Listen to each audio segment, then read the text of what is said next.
Taro guys, and welcome back to the channel. Do we have an episode for you today? It is Saturday here in Samoa, and today's episode will be our usual Saturday episode on the farm, but something more, given the recent buzz I've seen on social media, but also online and in the news in general regarding the El Nino, or the Super El Nino event that's scheduled for this year. So this El Nino event is it's quite interesting because it's probably the first time I'll ever talk about it, and this is only because it's being mentioned so much on the news, and I want to see, will it affect us here in Samoa, and what are the potential effects for agriculture here in Samoa. So as a farming channel, we'd like to see those impacts and how it will affect us with our agriculture as well. So, and are there any measures that we can do to at least mitigate some of the effects and impacts of the Super El Nino that will take place this year? So stay tuned, guys, and lock in. This is going to be an episode that will hopefully be useful for the ages. But before we go any further, we first have to do our chores on the farm. So we'll get that out of the way, and then after that, let's have a quick talk about this Super El Nino and how it's going to affect us here in Samoa. Be sure to like, comment, subscribe, share our channel if you guys find value in it, and let's get into it.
Team, so we'll just quickly get some grass for the cows while we're here on the cattle farm.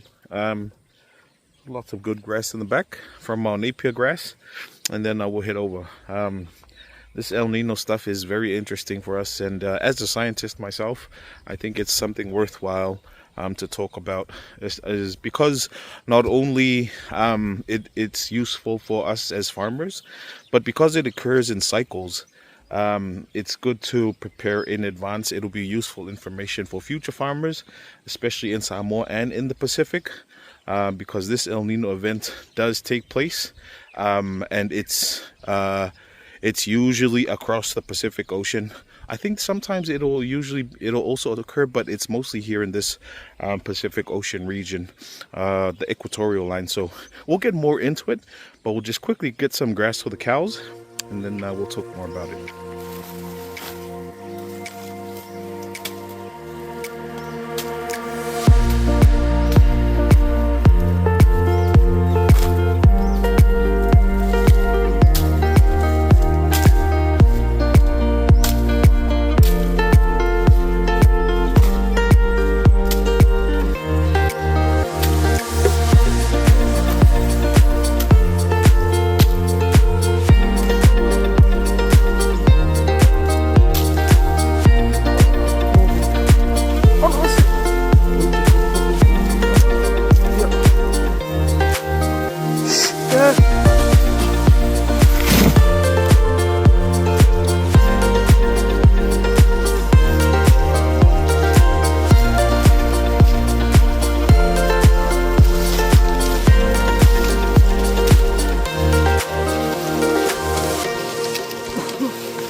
Yes, Señor, por orden.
All right, team. So we've just finished getting the grass for the cows.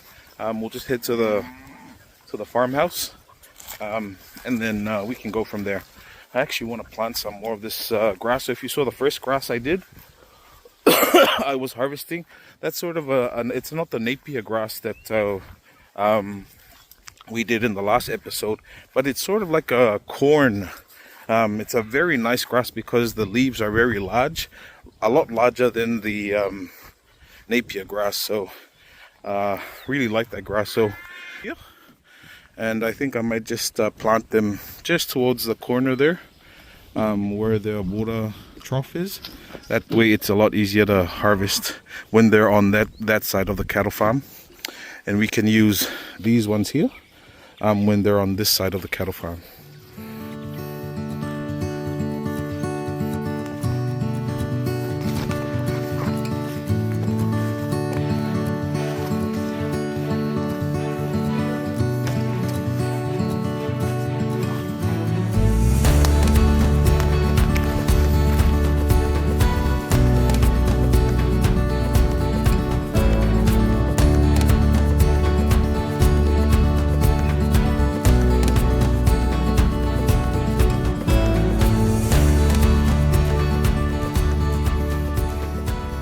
Alright guys, so we're finally back in the farmhouse. Thought it's probably a best to discuss this El Nino stuff, just so that we're all aware of what the buzz is in the, around the world regarding the El Nino. So to understand the El Nino event that's forecasted to take place, we should probably understand what the actual situation is. In normal circumstances, it's important to know what's actually taking place. So usually there are very strong winds, trade winds they're called, that are blown from the eastern Pacific towards the western Pacific. So strong trade winds from South America and get blown towards Australia and this side along the equatorial line. And once this happens, it actually causes a pileup of a lot of warm water in the Australia Pacific Western area. And this actual warm water then causes a buildup of clouds and usual rainfall for us in this region. And as you can see, that's why Samoa has some of the dry seasons towards the start, mid, and then usually wet season towards the end. And that's because of these strong winds that trade winds that blow across the Pacific Ocean from the South Americas towards Australia on the side. Now, what is El Nino? Now, this is actually caused, based on my understanding, and correct me in the comments if I'm wrong, is that these trade winds get weaker, and because they get weaker, the actual warm water that was supposed to pile up in the Australia and Western Pacific side. So the actual warm water that was supposed to pile up on the Australia and Pacific west side actually drifts back towards the central and then towards the eastern side, where the actual cooler area should be. And because of that redistribution of warm water, this area that's supposed to have the normal rainfall, the western area, now is that, that rainfall area does actually shifts from towards the center towards the east. And that's what causes some of the drought, but also less rainfall, and also other unusual weather events in Samoa. So basically, in a nutshell, that's what El Nino is. It's when these trade winds that blow from east to west get weaker. As a result, the warm water that's supposed to move towards the west side now moves back into the central and towards the east side. And as a result, it changes the rainfall patterns. And also it gets a lot hotter on the west side due to the lack of rainfall. But also some of these increased temperatures. So what does it mean for Samoa? I think it's probably worth noting. We should probably have a look at, the past, because it actually takes place in cycles, and that's what we should consider. So we could probably look at the last 3 El Nino cycles that took place around the world, and maybe we can see what was happening here in Samoa on the ground. Now, I think the highest El Nino event that took place was around 2015, 2016. And I think some of the information that was recorded in Samoa during that time was that there was quite a lot of, I think it was recorded around the world that this was quite a massive El Nino event that took place and did not only affect Samoa, but globally, where there was a lot of shortage of rainfall. Increased drought. I think even in Samoa during that time, I think there were a few forest fires towards Asau area. And that's very common because that's actually what happened. So I think this one took place around during the wet season. And because in the wet season, you're expecting more rain. But because the rain clouds have shifted, we don't get as much rain as expected. So it does mean that during what was expected to be the wet season, we actually have a lot less rainfall than what we're expecting. Coming into, I think the next cycle was in around 23, 24 was the last El Nino cycle, and that one was quite moderate with the effects that took place here in Samoa. All of these data can be found on the Samoa Met page, but there were also other recordings such as SPREP, and some other government offices, but also globally, that were reporting of this. But for local Samoan data, I'm extrapolating some of the data from what we saw online. So 23-24 wasn't too bad. I think it started in September 23 and then peaked towards November 23, coming into February 24. So as you can see, this El Nino, the El Nino event actually takes place during the wet season. And what it usually means is that it's just a lot less rainfall than what was expected to take place for Samoa. And then I think this El Nino, that the super El Nino that everyone's talking about, I mean, people are saying it's going to be probably bigger than the 2015, 2016.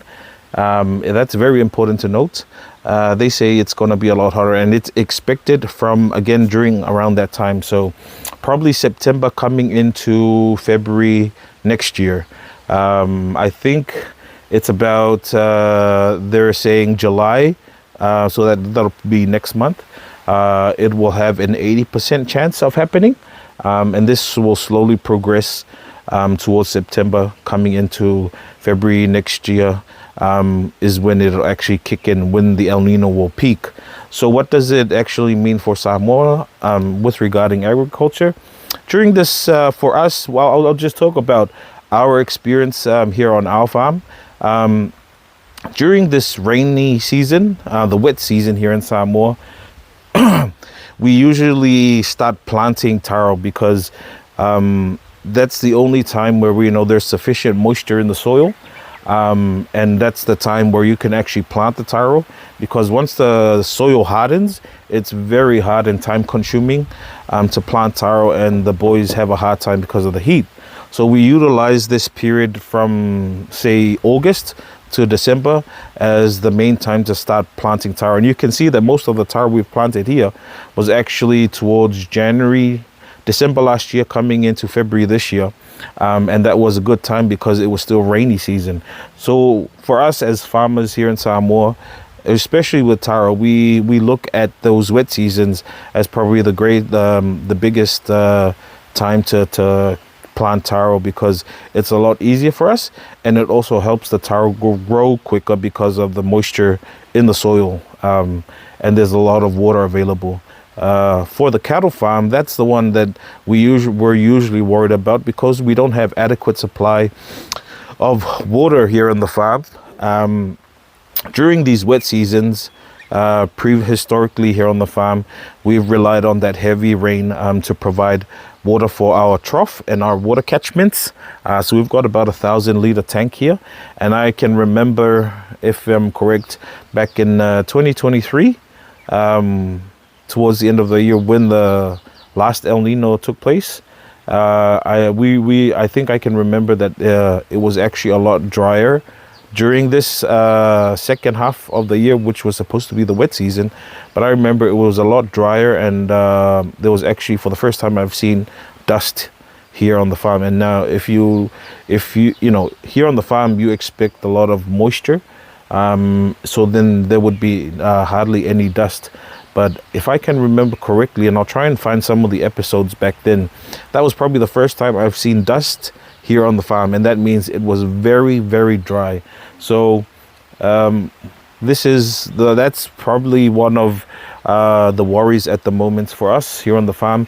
If this El Nino does take place during the second half, there's just a lot less rainfall for us to catch water for our taro, or I mean catch water for the cows, because we don't have adequate supply. But also it means that we may have to start looking at another location to probably plant taro, or maybe plant taro when it starts raining. So the raining period might be closer towards the end of the year, or we may not even get rain. So it's something very good to be mindful of, this El Nino to take place, and just generally around Samoa. You know, I think it's one of the good things that I noticed, especially here in the Lefanga area where we have our our plantations, is that we're very high elevated, and as a result there's actually quite a lot of moisture in the air that keeps the plants and our crops sufficient for water purposes. But I'm hoping that during this El Nino event that's scheduled to take place, that we will probably experience some less rainfall, but hopefully still enough that we can still provide for our cows. I think the cattle is one of our main concerns right now.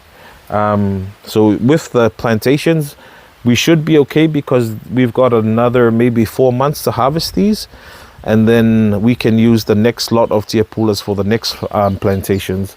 So that's a bit, it'll throw us off if by the time we look to plant in November, September, October, November period, and it's still a bit dry, so it'll be a bit tough for us.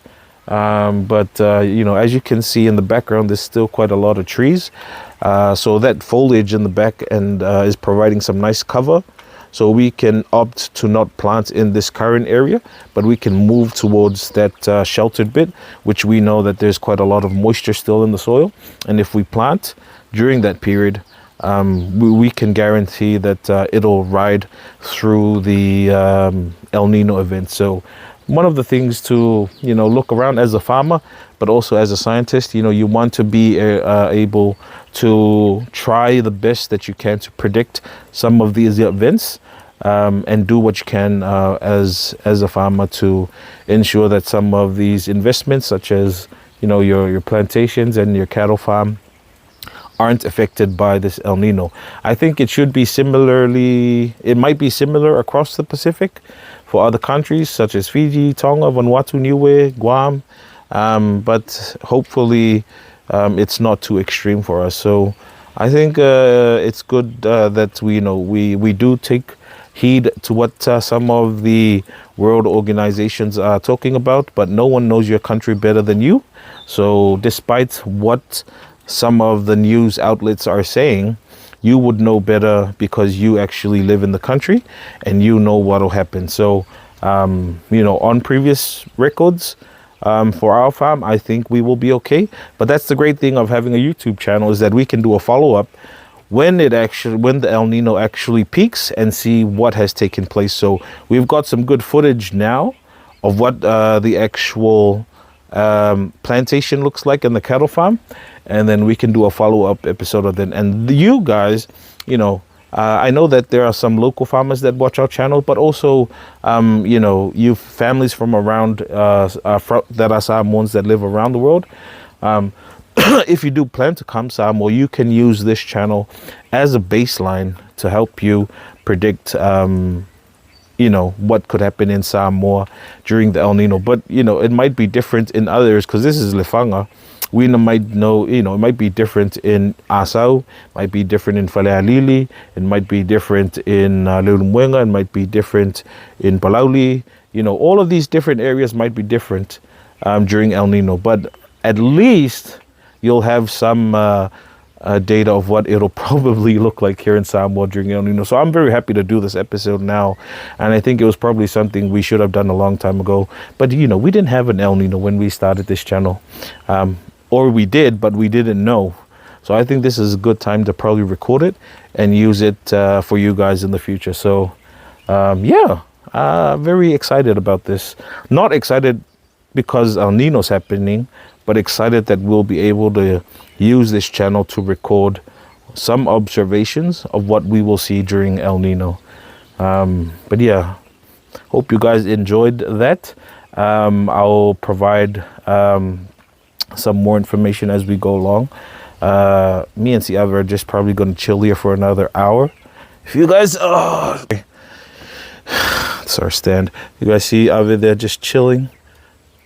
The cows are still in the front there, but just using this time to, look at the plantation. So, and just monitor some stuff. So one of the things I also want to do is actually grab another tank, and actually make that water catchment area for the trough a bit bigger. This is so that, during the periods coming up where we might see less rainfall than expected, at least we'll have quite a lot of storage. So we can probably increase the water catchment area to about this size, which will probably catch more water, and then just increase the storage. And that way we can ensure that the cows have a stable supply of water during the El Nino. Grass, we should be okay, because we've got I'm pretty sure that the actual cattle farm might dry up due to the less rainfall, but we've got the Napier grass growing over there and the other grass, so we can actually use that to supplement their feed in the event that there's actual shortage of rainfall during this time, and it might cause the farm to have less grass. At least we've got the Napier grass growing. All right, guys, let me just take a quick break, and then we'll probably come back and see how we go from there.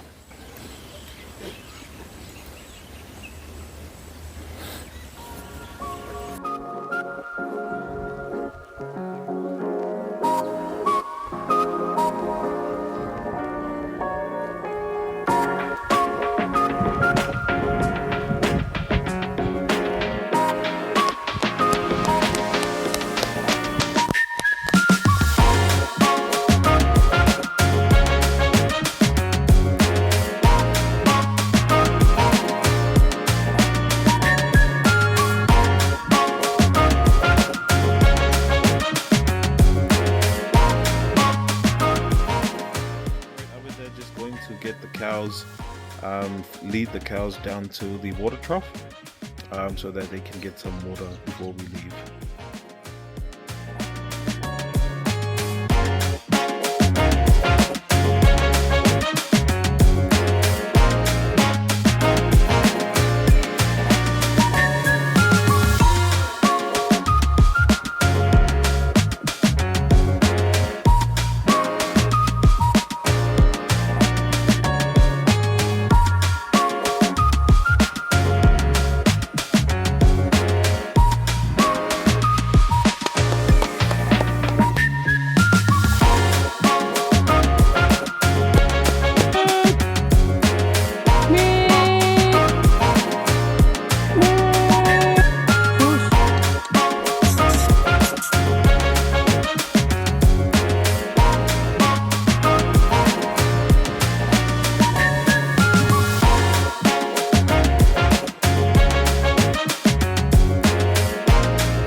Alright guys, so I thought I'd probably come back to the El Nino topic and just sort of wrap up, and ask the question, will the El Nino impact us here in Samoa? And what are my thoughts on it? So to be completely honest, I think it will impact us in Samoa, but given that it will probably take place during the wet season, I think what we'll only experience is just a shortage of rainfall, and that's probably the impact that we will see here on the farm as well. Is just the expected rainfall that we wanted to get will not be what we'll actually get. So for safety measures, we probably need to increase our water storage, and also plan in advance with regards to planting, harvesting, but also the water for the cows. So all in all, I think we should probably be ready for it, but here at our location here in Lefanga, I don't think it'll be a huge impact. There will be a noticeable impact, but I don't think it'll be huge if we are to prepare the right way. So yeah, that's probably my takeaway for this. Alright guys, so see, after that, just reversing the car, we're going to plant some of that grass, that corn looking grass that we had over there on this side of the farm, on this side of the plantation, just so that not only we have it there, but we'll also have it here, that we can use to attract the cows here. So sort of like a secondary to that side. Also just making sure that there's enough grass for the cows in the time of the El Nino. So if there's a rain cloud coming on that side, rain cloud on that side, and also on that side. So there's quite a lot of rain still here on the farm, and we might want to utilize this time to plant more grass, to ensure that during those hot times with less rainfall, we'll still have enough vegetation for the cows, so that they can still be able to eat. We can provide the water from the house using our usual stuff that we do with the containers, those yellow containers we transport here.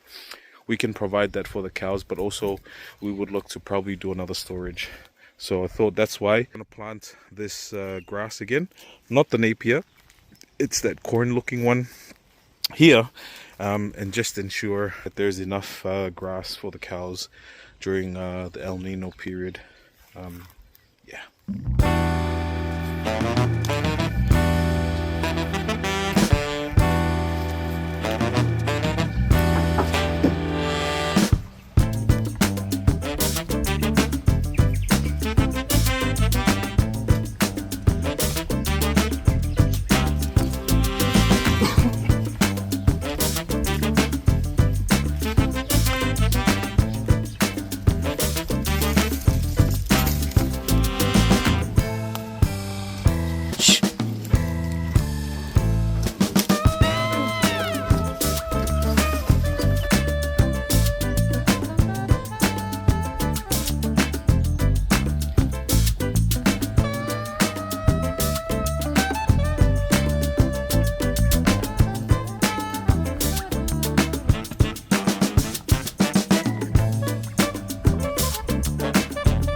more than 10 transplants that I did. So that was the grass from that side, not the Napier, but it's very similar planting to Napier. They're actually in nodes, so if you can see the nodes on the plant right there, so each section has the potential to become roots or leaves, just like the Napier, but this one has a larger leaf span, which is good for cow feed. All right, I think we're off.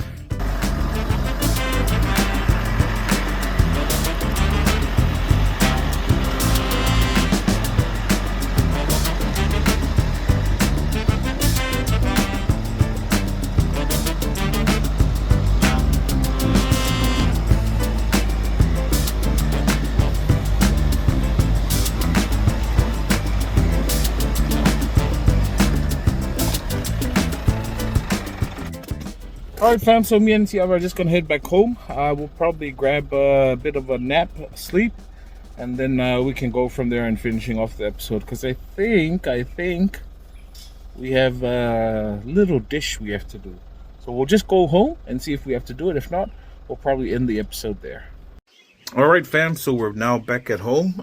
So this is what I was talking about that we're hoping to eat. So this is the cow's stomach. So we actually slaughtered a cow 2 days ago. Uncle Loy and Wati, and yeah, we've got the tripe. I think that's what it's called, but it's actually the cow stomach. So yeah, we cleaned it up. It does smell a bit, but that's why we're gonna umalonga ngasaka, boiled it in hot water. And now we're gonna boil it once more with a few more aromatic stuff. Then after that, we're gonna fry it, and then we're gonna eat it. Yeah, so we'll do it so that you guys can see. But yeah, just trying to use up the food.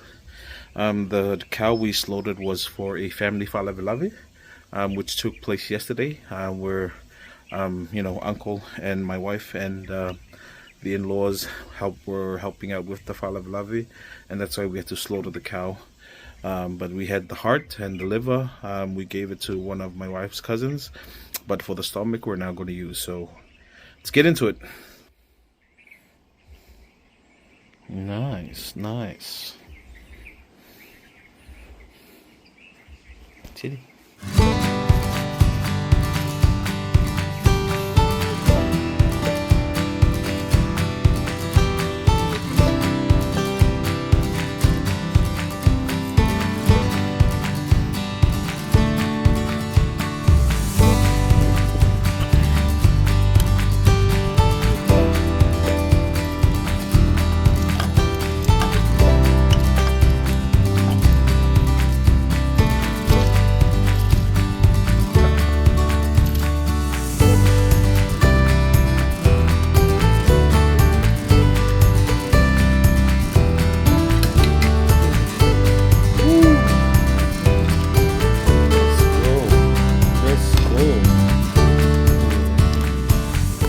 So we're doing pretty good there. The only thing I added that wasn't on the camera was the curry and the garlic.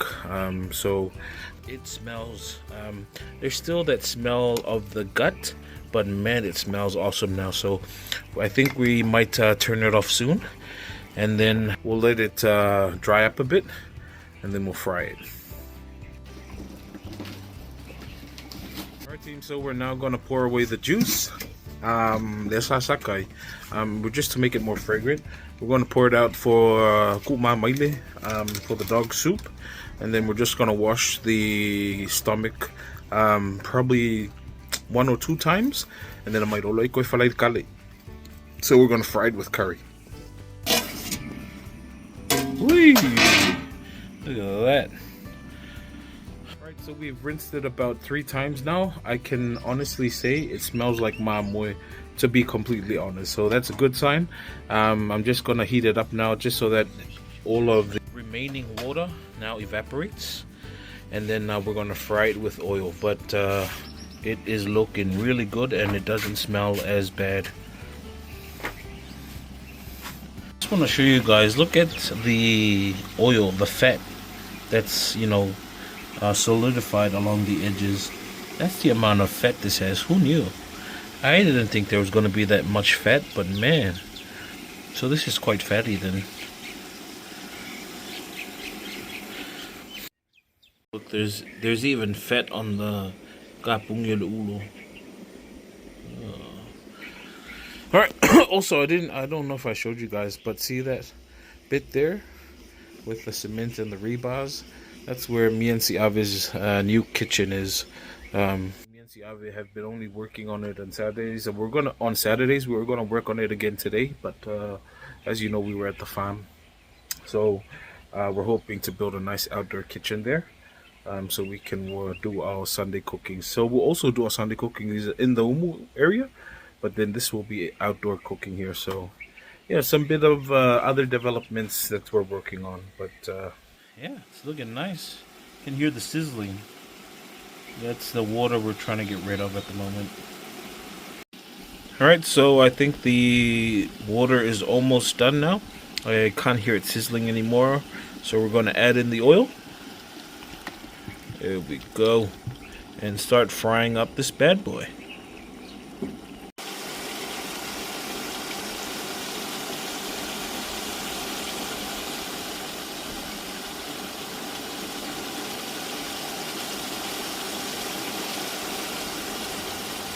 Alright, so we've transferred most of it here because it was actually beginning to sort of started to get soggy because there was still a lot of moisture in this, and it started to turn back into soup. So we thought we'd lessen the crowd a bit and allow just a small amount to fry, which is actually working now.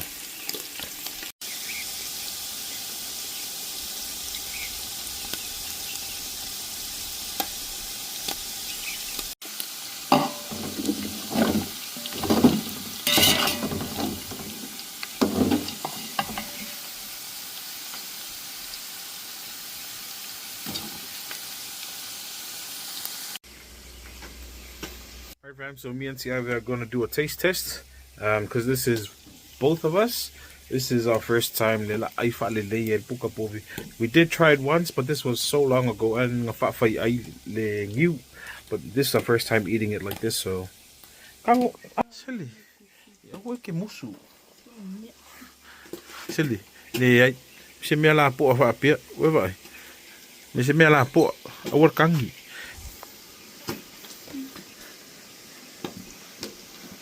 Hindi lapo. Mesin may kukusa dua lapo. Iya kang oya la oya me lapo ada.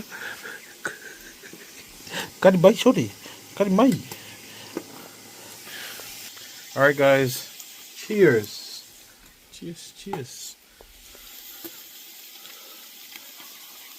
Ay.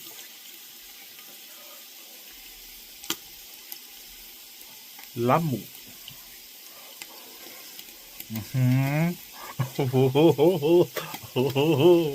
Sorry. I would feel here a man more and more a book up. Oh, sorry. I ram up a book up. So we can, there's a game. Alright. There's a very gut smell, but all in all, I think it's pretty good. It's a bit chewy on the chewy end, but tastes just like bofi, like a steak, if you think about it. But yeah, I think it's good. Don't come out of it. Alright, bao lại căng cái phía mà cái gì oh, it is really good. I think I seen a câu cà lết bit, but I think it's really nice. So yeah, alright guys, on to our last batch. I've set aside another one I want to try with coconut cream. I'll try it tomorrow, but this batch is good. Only chips let me up.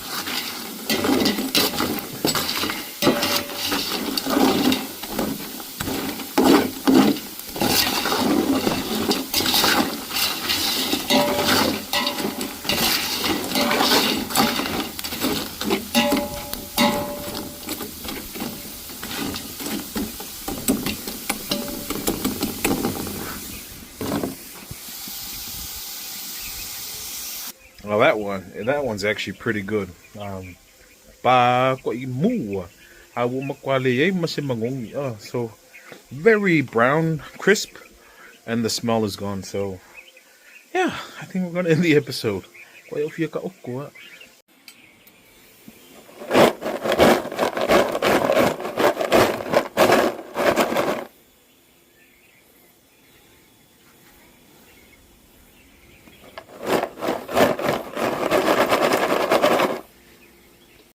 All right, guys. So I guess we've probably come to the end of our episode today. I just want to say thank you again for tuning in.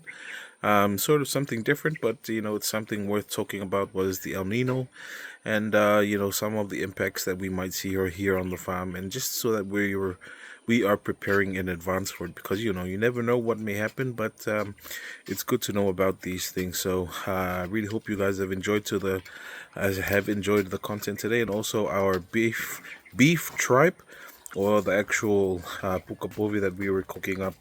If you're new to the channel, be sure to like, comment, subscribe, share our channel if you've enjoyed it. But again, just a big thank you for everyone who's been tuning in into our episodes. This is me and Tiavis signing off. Hope you guys have a great weekend. We'll definitely catch you on our next episode. But until then, God bless, take care, stay safe. See you guys soon.